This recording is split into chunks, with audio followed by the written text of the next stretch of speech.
मेरदर्शन परिवार की ओर से सभी देशवासियों, प्रदेशवासियों व मेरठवासियों को हिंदू नववर्ष व नवरात्रि की हार्दिक शुभकामनाएं। जी हाँ, हिंदू नववर्ष शुरू हो रहा है। वैसे तो सभी जनवरी में नववर्ष मनाते हैं, लेकिन वो कैलेंडर के अकॉर्डिंग इंग्लिश नववर्ष होता है। हिंदू नववर्ष अब शुरू हो रहा है। साथ साथ नवरात्रे प्रारंभ हो रहे हैं। नवरात्रों को लेकर भी जगह जगह पूजा अर्चना की जाएगी। माता रानी के मंदिरों को बहुत सुंदर तरीके से सजाया गया है। जागरण होंगे, कीर्तन होंगे, जगह जगह माता रानी का गुणगान होगा। जी हाँ, मेरदर्शन चैनल के माध्यम से धर्म दर्शन बुलेटिन में हम हमेशा आपको मंदिर में किस तरीके से पूजा अर्चना की जा रही है, नवरात्रि के पर्व पर विशेष मंदिरों की विशेष आरती, विशेष पूजा अर्चना आप तक पहुंचाने का प्रयास करेंगे। जो भी प्राचीन माता रानी के मंदिर हैं, उनकी क्या विशेषता है, किस नवरात्रि को लेकर के क्या मान्यता है, वो सभी जानकारी मेरदर्शन चैनल के धर्म दर्शन बुलेटिन में आपको दिखाने का प्रयास किया गया है। और जो लोग इस जानकारी को देखना चाहते हैं, इस जानकारी को देखना चाहते हैं, सुनना चाहते हैं, वो मेरठ दर्शन के धर्म दर्शन बुलेटिन को जरूर देखें। हमसे जुड़े, नीचे दिए गए नंबर पर आप संपर्क भी कर सकते हैं, सब्सक्राइब भी कर सकते हैं। मेरदर्शन चैनल के माध्यम से हम हर फेस्टिवल की खबर आप तक पहुंचाने का प्रयास करते हैं। किस तरीके से क्या कार्यक्रम किए जा रहे हैं, कौन सा फेस्टिवल मनाया जा रहा है, वो सारी जानकारी आप तक पहुंचाने का प्रयास किया जाता है और मेरदर्शन के दर्शकों को सच्चाई से रूबरू किया जाता है। तो सबसे पहले अब नजर डालते हैं आज की हेडलाइंस पर, जिसके प्रायोजक हैं जूम डिजिटल मूवी वर्ल्ड। आज के समाचारों के प्रायोजक हैं खेमचंद पहलवान, पूर्व सदस्य उत्तर प्रदेश कांग्रेस कमेटी, अरविंद कुमार गुप्ता, मारवाड़ी भोज, metro plaza, Delhi road, Meerut, doctor Bina Rani Agarwal, समाज। राजस्थान के दौसा में महिला डॉक्टर की आत्महत्या का मामला पकड़ता जा रहा तूल। इंडियन मेडिकल एसोसिएशन की मेरठ शाखा ने 24 घंटे की हड़ताल का किया ऐलान। नहीं की ओपीडी, क्लिनिक रहे बंद, इमरजेंसी सेवाएं भी रही ठप।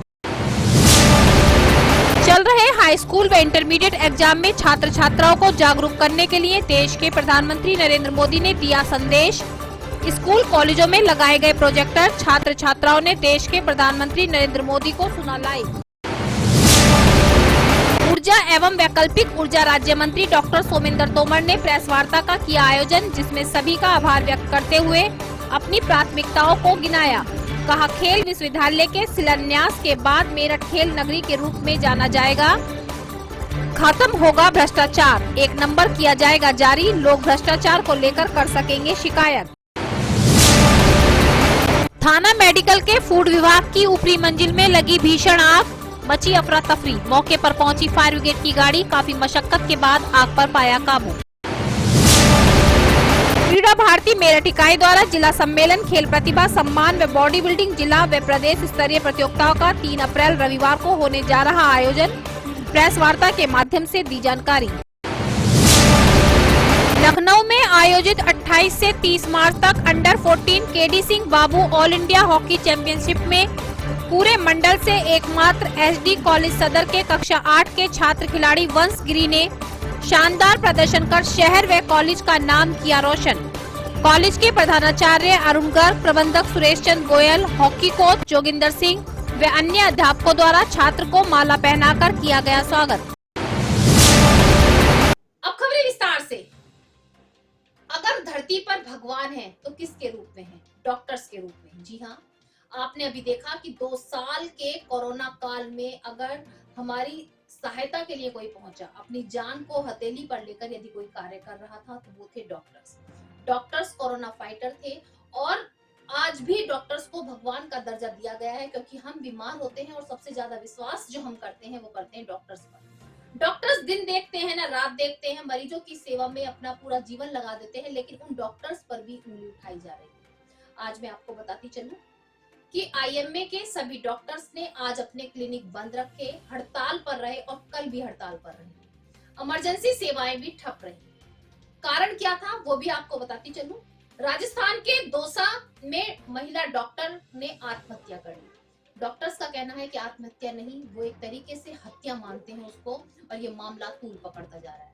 बताया जा रहा है कि डॉक्टर किसी का ट्रीटमेंट कर रही थी महिला का, उसकी अचानक से मृत्यु हो जाती है ट्रीटमेंट के दौरान, तो महिला डॉक्टर पर इल्जाम लगा दिया जाता है। लेकिन ये तो आप सब भी जान सकते हैं कि जो डॉक्टर भगवान है, सबको जीवन दान देने का कार्य करते हैं, वो किस तरीके से किसी को मार सकते हैं, क्यों मार सकते हैं। लेकिन उनका कहना है कि उस महिला ने आत्महत्या की ताकि आगे किसी और डॉक्टर्स के साथ ऐसा ना हो, किसी को ऐसी संवेदनाएं ना झेलनी पड़े। उन्होंने अपना जीवन ही त्याग दिया। आज उसी को लेकर के आईएमए के सभी डॉक्टरों ने रोष व्यक्त करते हुए ओपीडी बंद रखी और कल भी उन्होंने कहा कि कल भी सभी अपने क्लिनिक, ओपीडी, इमरजेंसी सेवाएं सभी बंद रखेंगे। देखिए, रोज ये दुर्घटना हो रही है। कल भी आप देखें कि हमारा जो सिस्टम है, नेता लोग, समाज और पुलिस और प्रशासनिक अधिकारी तीनों सेंसिटाइज हो कि प्रॉब्लम क्या है। प्रॉब्लम कहीं पर कभी भी देश की तलवे चाटते हैं, उनके घर जा के चेकअप करते हैं। उसकी तो बेचारी की मजबूरी थी कि वो वहाँ नौकरी कर रही थी। ये जो हड़ताल है, ऐसा हुआ है राजस्थान के दौसा जिले में डॉक्टर अर्चना शर्मा द्वारा आत्महत्या की गई है 3 दिन पूर्व, और वो उसको हम आत्महत्या नहीं, हम उसको हत्या मानते हैं, उनका बलिदान मानते हैं, क्योंकि पुलिस प्रशासन, चुटभैया नेता और समाज की संवेदनहीनता के कारण उनको आत्महत्या के लिए मजबूर होना पड़ा। और उन्हीं के हत्या के विरोध में आज हमने आज से लेकर कल तक ये सांकेतिक हड़ताल 24 घंटे की रखी है। हमारे देश के प्रधानमंत्री नरेंद्र मोदी जी हाँ सभी को जागरूक करते हैं, समय समय पर सभी के लिए आगे बढ़ते हैं और सभी को लाइव जाकर बताते हैं कि हमें किस तरीके से किन चीजों से संभलना है, किस तरीके से हम बढ़ सकते हैं। आपको बताती चलूं, सभी जानते हैं कि इंटरमीडिएट और हाई स्कूल की परीक्षाएं चल रही हैं, लेकिन 2 साल बाद छात्र एक तरीके से बोर्ड की परीक्षाएं दे रहे हैं, तो सभी के अंदर थोड़ा सा डर भी है। सभी के अंदर अपनी परसेंटेज को लेकर के थोड़ा डर बना हुआ है, क्योंकि जहां ऑनलाइन एग्जाम हो रहे थे, बच्चे थोड़े से पढ़ाई से दूर हो चुके हैं और अब वो बच्चे बोर्ड के एग्जाम देने के लिए सीसीटीवी कैमरों की नजर के सामने, कह सकते हैं, निगरानी में एग्जाम दे रहे हैं, तो थोड़ी सी कहीं ना कहीं दहशत बनी होती है। उन्हीं सब दहशत को खत्म करने के लिए, छात्र छात्राओं को जागरूक करने के लिए आज देश के प्रधानमंत्री नरेंद्र मोदी ने लाइव भाषण दिया और सभी छात्र छात्राओं को जागरूक किया। सभी मेरठ के स्कूल और कॉलेजों में प्रोजेक्टर लगाए गए और सभी छात्र छात्राओं को प्रधानमंत्री नरेंद्र मोदी का जो भाषण है वो लाइव सुनाया गया, ताकि छात्र और छात्राएं अपने जीवन में उनके कुछ विचार उतार सके।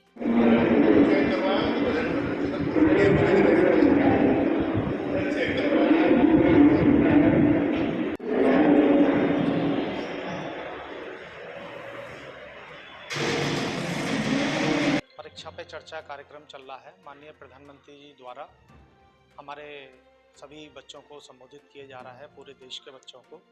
और माननीय प्रधानमंत्री जी प्रत्येक वर्ष परीक्षा के दौरान बच्चों को संबोधित करते हैं, जिसका मुख्य उद्देश्य बच्चों को मोटिवेट करना होता है और मेनली वो परीक्षा को एक उत्सव के रूप में मनाएं, टेंशन ना लें, उसके लिए अच्छे से तैयारी करें और निराश ना हो ज़िंदगी में, यही उसका उद्देश्य होता है।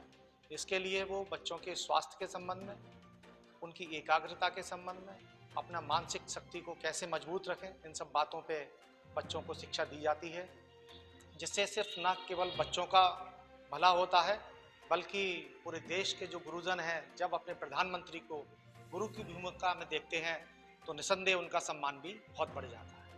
दक्षिण विधायक सोमेंद्र तोमर, जी हाँ, अब वो ऊर्जा मंत्री भी बन चुके हैं। आज उन्होंने एक प्रेस वार्ता का आयोजन किया। प्रेस वार्ता के आयोजन में सबसे पहले उन्होंने सभी का आभार व्यक्त किया। उनका कहना है कि सभी के स्नेह और साथ की वजह से आज वो यहाँ तक पहुंचे हैं और वो सभी की सपोर्ट की वजह से और भी आगे बढ़ रहे हैं।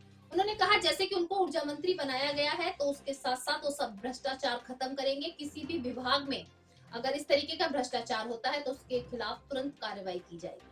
एक नंबर भी जारी किया जाएगा जिस पर कोई भी व्यक्ति तुरंत सूचना दे सकता है भ्रष्टाचार के खिलाफ, क्योंकि भ्रष्टाचार के खिलाफ उन्होंने एक तरीके से आंदोलन शुरू कर दिया है। और बहुत सी जानकारी दी। उन्होंने कहा कि जिस तरीके से उनको इस कार्य के लिए चुना गया है तो वो अपना बेस्ट देंगे आगे की, और अपनी प्रतिक्रियाएं कि किस तरीके से कार्य को करेंगे, क्या उनके विचार हैं, क्या वो करना चाहते हैं, सभी के बारे में जानकारी दी। देखिए, आपकी जानकारी में होगा सारा विषय। यदि हम बिजली स्टेशन की बात करें, जो पावर स्टेशन की हम लोग बात करते हैं, हमने अपने पिछले कार्यकाल में भी बहुत से ऐसे उद्घाटन बिजली घरों के किए। हम लोग उसी व्यवस्था को बनाते हुए कि हमारे उपभोक्ताओं को बिजली का सुचारू रूप से बिजली भी मिले, नई इस तरह के योजना के माध्यम से कि हमारे किसानों तक बिजली पहुंचे, उन्हें निर्बाध कहीं उसमें दिक्कत ना आए बिजली पहुंचाने में, उसका प्रयास हम लोग कर रहे हैं। और एक आग्रह में एक अपील जरूर ये करना चाहूँगा कि सरकार की ये जो योजना ट्रांसपेरेंसी के साथ कनेक्शन लेने की है, कभी कभी होता क्या है कि बीच में कुछ इस तरह के लोग इन्वॉल्व हो जाते हैं, वो मिसगाइड कर देते हैं हमारे उपभोक्ता को, और वो उपभोक्ता उनके चक्कर में वो डिस्टर्ब हो जाता है। हम इन अभी अधिकारियों के साथ, हमारी एसीएस से लेकर जो चेयरमैन सब लोगों के साथ बैठक हुई है माननीय मंत्री जी के साथ, हम लोग उस दिशा में बढ़ें। अभी 100 दिन का एक रोड मैप तैयार हुआ है, आज सबके आशीर्वाद और सहयोग के कारण आपको दिखाई देगा, 100 दिन में एक नया बदलाव आपको दिखाई देगा। सर, बिजली बिल को लेकर कुछ आगे बात हुई है, इसमें जो आधा करने की बात की गई थी, देखिए वो पार्टी के द्वारा, हमारी सरकार के द्वारा तय हुआ है, उसका परिणाम आपको जल्दी दिखाई देगा। ऊर्जा विभाग में भ्रष्टाचार व्याप्त है बहुत, इसके बारे में क्या आपने नागरिकों को और अच्छे से बिजली की, अतिरिक्त ऊर्जा की हम लोग सुविधा दें, ऐसा प्रयास रहेगा। यदि मैं मेरठ की बात करूं, अपार संभावनाएं मेरठ के अंदर हैं। हम लोग मेरठ को पश्चिमी उत्तर प्रदेश की राजनीति और राजधानी के रूप में मानते हैं। पश्चिमी उत्तर प्रदेश का केंद्र हमारा मेरठ है। मेरठ में अभी अपार संभावनाएं हैं, और हम लोग देखते हैं कि 2014 के बाद माननीय मोदी जी के आशीर्वाद से और 2017 में सरकार बनने के बाद जिस तेजी के साथ हमारा मेरठ विकास के पथ पर आगे बढ़ा है, अंग्रेजों के कालखंड के बाद हम कह सकते हैं कि सबसे ज़्यादा विकास कार्य मेरठ में यदि हुए हैं तो भारतीय जनता पार्टी सरकार के द्वारा, हमारे पार्टी नेतृत्व के आशीर्वाद के कारण हुए। आज वो सभी, चाहे युवाओं की बात करें, हम आम आदमी की बात करें, आज वो सभी कार्य, खिलाड़ियों की बात करें, मेरठ के अंदर हो रहे हैं। हम लोग दिल्ली मेरठ एक्सप्रेस वे, मेरठ के चारों तरफ एक्सप्रेस हाईवेज, हम लोग बात करें अपना आईटी पार्क जो हमारे युवाओं को एक नई दिशा दे रहा है। हम लोग खेल विश्वविद्यालय के रूप में अपने खिलाड़ियों को एक नया सम्मान और उनकी प्रतिभाओं को प्रदर्शित करने का अवसर दे रहे हैं, क्योंकि हम लोग ये भी देख रहे हैं कि देश के अंदर आज सबसे अधिक खिलाड़ी यदि किसी क्षेत्र से जा रहे हैं तो मेरठ पश्चिमी क्षेत्र से जा रहे हैं। तो इसलिए भी आप सभी का सहयोग। और अब आपको ले चलूं खेल से जुड़ी खबरों की ओर। आप सभी जानते हैं और मैं समय समय पर बताती हूँ कि पढ़ाई के साथ साथ खेल कूद भी बहुत जरूरी है। बच्चों का रुझान खेल में भी होता है, लेकिन उसे हम गलत ना समझें। बहुत से बच्चे क्रिकेट बहुत अच्छे से खेलते हैं, बहुत से फुटबॉल बहुत अच्छे से खेलते हैं, और बहुत से बच्चे हॉकी में अपना प्रदर्शन दिखाते हैं। तो वही मैं आपको बताती चलूं, जैसा कि आप सभी जानते हैं, हॉकी हमारा नेशनल गेम है, लेकिन वो कहीं लुप्त सा होता जा रहा था। लेकिन मेरठ के भीष्म पितामह हॉकी कोच जोगिंदर सिंह को अगर कहा जाए कि वो भीष्म पितामह है तो भी बहुत कम रहेगा, क्योंकि उन्होंने हॉकी के खिलाड़ियों में एक नई जान डाली, एक नई ऊर्जा पैदा की है, ताकि हॉकी का नाम भी देश में हो सके और हमारे मेरठ शहर का नाम, स्कूल का नाम भी दूर दूर तक फैल सके। जोगिंदर सिंह ने बच्चों को इस तरीके से हॉकी में प्रदर्शन करने के लिए तैयार किया है कि मैं आपको बताती चलूं, अंडर 14 8th क्लास का एक बच्चा वंश नेशनल पर खेलने के लिए हॉकी पहुंचा, और वहां पर अपने मेरठ का और अपने कॉलेज का नाम रोशन करके वापस पहुंचा। जब कॉलेज वापस पहुंचा, प्रधानाचार्य क्रिकेट कोच जोगिंदर सिंह वे अन्य अध्यापकों द्वारा माला पहनाकर उस छात्र खिलाड़ी का उत्साहवर्धन किया गया, उसका स्वागत किया गया और शुभकामनाएं दी गई कि आज तो ये बच्चा खेल कर आया है। और आपको ये भी बताती चलूं कि बहुत जगह से बच्चे चुने गए थे, लेकिन उसमें हमारे मेरठ का कक्षा 8 में पढ़ने वाला वंश एक बच्चा था जो पहुंचा और अच्छा प्रदर्शन करते हुए अपने मेरठ का नाम रोशन कर दिया। वंश के माता पिता ने भी कहा कि कोच जोगिंदर सिंह द्वारा ऐसी शिक्षा उसको दी जा रही है, ऐसी कह सकते हैं कि ट्रेनिंग दी जा रही है कि बच्चे का उत्साह इतना बढ़ चुका है। जो हॉकी का खेल लुप्त होता जा रहा था, बच्चों का इंटरेस्ट कम होता जा रहा था, अब बच्चे उस और रुझान ले रहे हैं और आगे बढ़ रहे हैं, अपने देश का नाम भी रोशन करने के लिए तैयारी कर रहे हैं।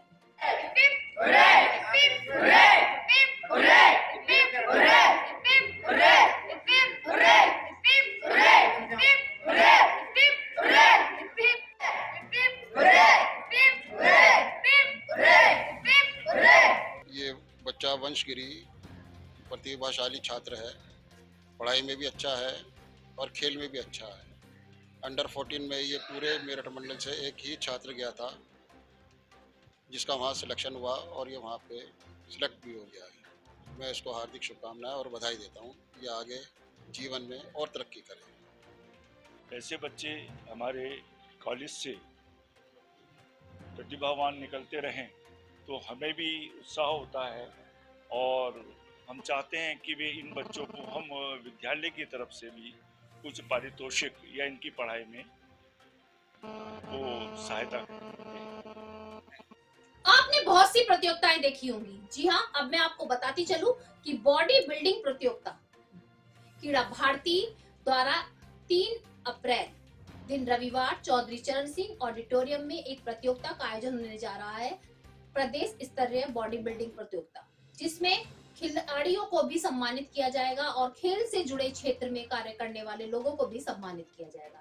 एक सम्मान समारोह भी होने जा रहा है जिसमें आए हुए सभी अतिथि जो खेल के अच्छे नाम करने वाले कोच हैं, क्रिकेट खिलाड़ी हैं या और भी खेल से जुड़े हुए अधिकारी हैं, पदाधिकारी हैं, सभी को सम्मानित किया जाएगा और साथ साथ बॉडी बिल्डिंग प्रतियोगिता में विजयी होने वालों को भी पुरस्कृत किया जाएगा। मैं ऐश्वर्य गुप्ता जिलाध्यक्ष क्रीड़ा भारती आपका सभी का स्वागत अभिनंदन करता हूँ अपने सभी पदाधिकारियों की तरफ से और हमारे जिले के और इससे भी हमारे गणमान्य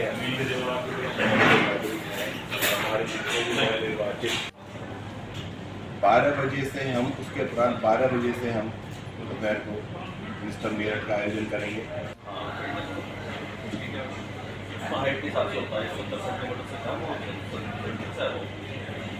भाग लेंगे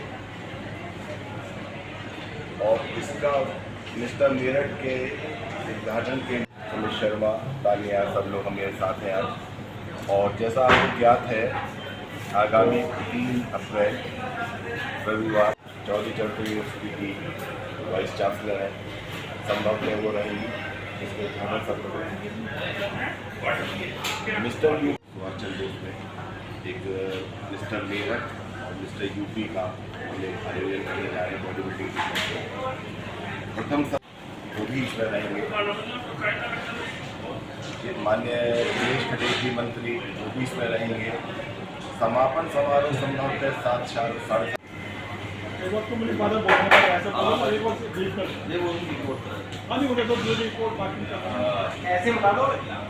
खत्म हो जाएगा।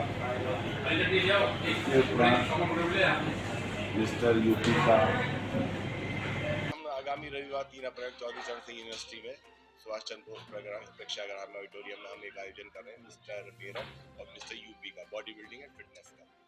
तो मिस्टर मेरठ दोपहर 12 बजे शुरू होगा और मिस्टर यूपी संभवतः 3 बजे शुरू होगा।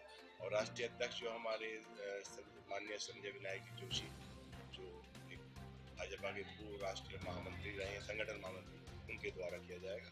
और शहर जितने भी हमारे गणमान्य सांसद हैं, हमारे नवनिर्वाचित मंत्री हैं, एमएलए, वो सब इसमें उपस्थित रहेंगे। डॉक्टर सोमेंद्र तोमर जी पुरस्कार चीफ गेस्ट होंगे शाम को समापन की।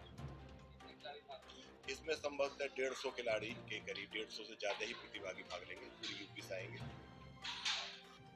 गर्मी का प्रकोप जैसे जैसे बढ़ रहा है तो वहीं पर कहीं ना कहीं आग लगने की सूचना, कहीं शॉर्ट सर्किट होने की सूचना ऐसे सामने आ रही है। आज भी मैं आपको बताते चलूं, मेडिकल कॉलेज के फूड विभाग की ऊपरी मंजिल पर अचानक से बहुत तेज आग लग गई। आग इतनी तेज थी कि उसकी लपटें दूर तक दिखाई देने लगी। काफी अफरा तफरी मच गई। सूचना पर फायर ब्रिगेड की गाड़ी पहुंची। काफी मशक्कत के बाद आग पर काबू पाया गया। आग पर काबू पाने के बाद ये बहुत सुरक्षा की बात रही कि किसी की जान को कुछ नुकसान नहीं हुआ। माल का नुकसान हुआ है, लेकिन माल की भरपाई तो हो सकती है, लेकिन किसी की जान को कुछ नहीं हुआ, सभी सुरक्षित थे।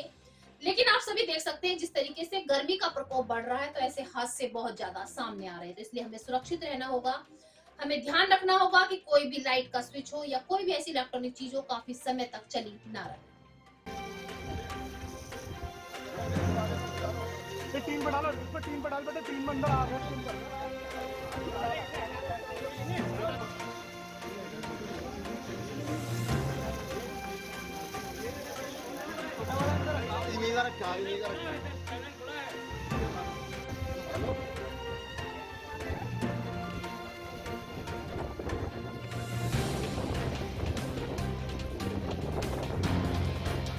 आज के मेरदर्शन बुलेटिन में बस इतना ही, लेकिन आपको और बताती चलूं कि आप एमडी न्यूज के धर्म दर्शन बुलेटिन को जरूर देखें, क्योंकि नवरात्रि में धर्म दर्शन बुलेटिन बनाया जाएगा और उसमें आपको मेरठ के प्राचीन मंदिरों के, जो माता रानी के मंदिर है, उनके बारे में बताया जाएगा। जैसा कि मैंने अभी आपको शुरू में भी बताया कि मेरठ दर्शन चैनल का हमेशा यही प्रयास है कि मेरठ में किस तरीके से फेस्टिवल्स को मनाया जा रहा है, किस तरीके से पूजा अर्चना की जा रही है, सभी जानकारी आप तक पहुंचाए। तो मेरठ दर्शन के धर्म दर्शन बुलेटिन को जरूर देखें, मिस ना करें, क्योंकि आपको मिलेगी हर खबर, माता रानी के हर मंदिर की खबर।